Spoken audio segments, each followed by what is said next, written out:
Sometimes life brings us to a place where we can neither cry nor smile. We just keep breaking silently from the inside. This is not just a story, it's a truth many people live every day. A story of silence that spoke too late. When silence finally spoke, Ali woke up every morning before dawn. He didn't need an alarm anymore. His body had learned the habit before his mind could resist it. The house was quiet, the kind of quiet that feels heavier than noise. He walked slowly into the small kitchen, made a cup of tea, and carried it to the chair outside his mother's room. The door was always closed, yet Ali felt as if she could still see him. "Mom, I woke up early again today," he whispered. "Your medicine is ready." From inside the room, there was no reply. Only the soft, mechanical sound that reminded him she was still there, but not fully. There was a time when his mother filled the house with life. She smiled easily. She prayed for everyone. She believed in simple things. She used to tell him, no matter how little money you have, never lose your dignity or your patience. Those words lived inside Ali now. Everything changed the day she had a stroke. Her voice disappeared. Her strength faded. But her eyes still spoke. Ali looked into them every day, trying to understand. "What are you trying to tell me, Mom?" Ali worked long hours for very little pay.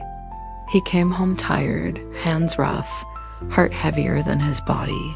People often said, "Why are you ruining your life like this? Think about yourself too."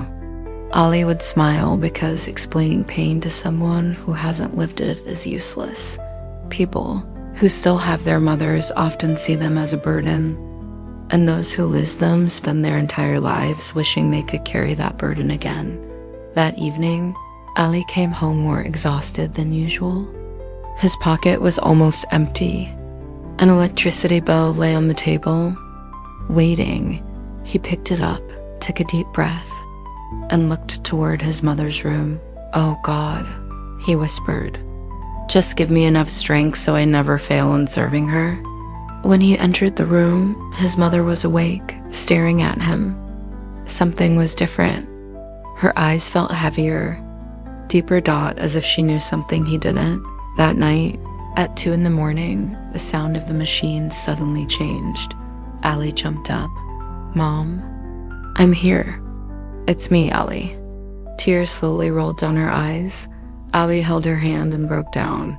"Mom, forgive me if I was never a good enough son. Forgive me if I couldn't give you the life you deserved." With all the strength she had left, she squeezed his hand. That was the first time she answered him, and the last.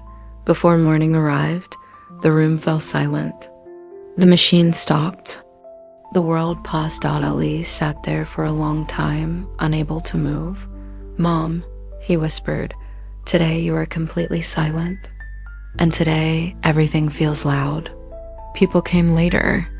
They prayed. They spoke softly. Then they left. Ali stayed behind, alone. "Mom," he said, standing there, "after you, this house feels too big. And I feel too small." Months passed. Ali still woke up before dawn. He still made tea.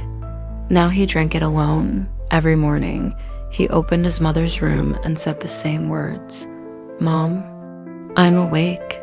Then he smiled, with tears in his eyes, because silence speaks, but often it speaks too late.